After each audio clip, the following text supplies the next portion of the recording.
Kepada Tuan dan Puan, para anggota DPR yang terhormat, apa kabar hari ini? Sepertinya tak sebaik biasanya. Sama, di sini pun begitu. Kita semua memang sedang diuji. Hidup memang tak selalu baik, kan? Seperti kami-kami ini, Tuan dan Puan juga mungkin lebih banyak bekerja di rumah. Kalau lihat siaran sidang atau rapat terbuka di gedung DPR sekarang sih kelihatannya banyak kursi yang kosong. Tapi biasanya juga kosong kan ya? Tuan dan Puan anggota DPR yang terhormat, saya perhatikan parlemen-parlemen negara lain fokus melawan corona. Tapi rasa-rasanya isu-isu yang keluar dari Senayan belakangan kok kebanyakan tidak terkait corona ya? Kami malah membaca DPR bersemangat membahas isu-isu lain. Contohnya, rancangan Undang-Undang Cipta Kerja yang banyak ditolak karena dinilai mementingkan kepentingan investor di atas kebutuhan pekerja. Presiden Jokowi pekan lalu sempat menyatakan pemerintah dan DPR menunda pembahasan salah satu klaster di rancangan undang-undang itu, klaster ketenagakerjaan. Ini untuk memberi kesempatan mendalami substansi dan mendapat masukan dari banyak pihak. Berpegang pada alasan itu, maka sudah seharusnya klaster lain dalam RUU Cipta Kerja pun perlu ditinjau ulang. Karena yang lain juga bukan tanpa masalah, terutama dari perspektif lingkungan dan keadilan gender. Tidak cukup hanya menunda pembahasan satu klaster saja. Ada juga RUU lain yang masih nekat mau dibahas. Ada RUU KUHP yang tahun lalu diserbu unjuk rasa. Lalu RUU pemasyarakatan. Ada koruptor yang sudah ngebet pengen bebas kah? Apa kabar Pak Yasona?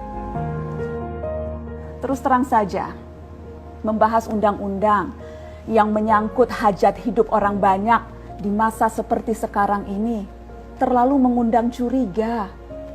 Gara-gara pandemi yang pada jatuh cinta saja berani menunda nikah loh. Ini kok DPR buru-buru banget kayak lagi kejar setoran? Tidak ada undang-undang yang tidak penting, semua penting. Justru karena undang-undang itu penting, aneh jika pembahasannya diseriusi di waktu seperti sekarang. Saat dimana perhatian dan konsentrasi kita sedang terkuras bertahan hidup di tengah wabah. Produk hukumnya pun berpotensi cacat bila tidak memenuhi ketentuan, dan rasanya belum ada aturan pembahasan RUU secara virtual. Jika ngotot menuntaskan Omnibus Law, atau RUU KUHP, atau RUU pemasyarakatan, jangan salahkan jika ada yang menilai DPR tidak menjadikan perang melawan corona sebagai prioritas. Saya percaya setiap tindakan dan keputusan di masa krisis mencerminkan skala prioritas. Atau memang inikah prioritas wakil-wakil rakyat kami saat ini? Bikin ribut juga jelas tak seharusnya jadi prioritas. Satgas COVID-19 DPR kemarin dikabarkan mengimpor jamu ilegal dari Tiongkok secara besar-besaran untuk pasien positif virus corona. Satgas kemudian membantah itu, katanya ini diproduksi di Jakarta dan merupakan sumbangan Wakil Ketua DPR RI Sufmi Dasko yang akan dibagikan gratis ke berbagai rumah sakit. Kemudian dikabarkan juga jamunya mengandung bahan berbahaya dan belum terbukti klinis. Satgas lagi-lagi membantah, katanya sedang proses mendapatkan izin edar di Badan Pengawasan Obat dan Makanan. Sedang itu berarti belum kan ya? Tuan dan Puan yang terhormat, niat baik pun perlu proses yang baik. Proses yang semrawut hanya akan disusul polemik.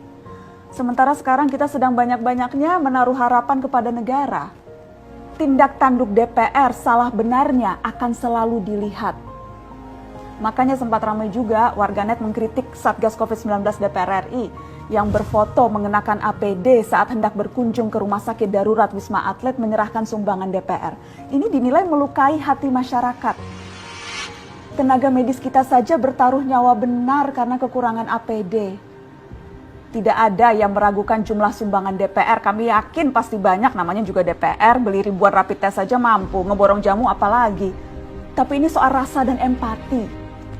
Kecuali ya, kalau yang dipakai anggota DPR itu APD yang lain, alat pelindung dewan.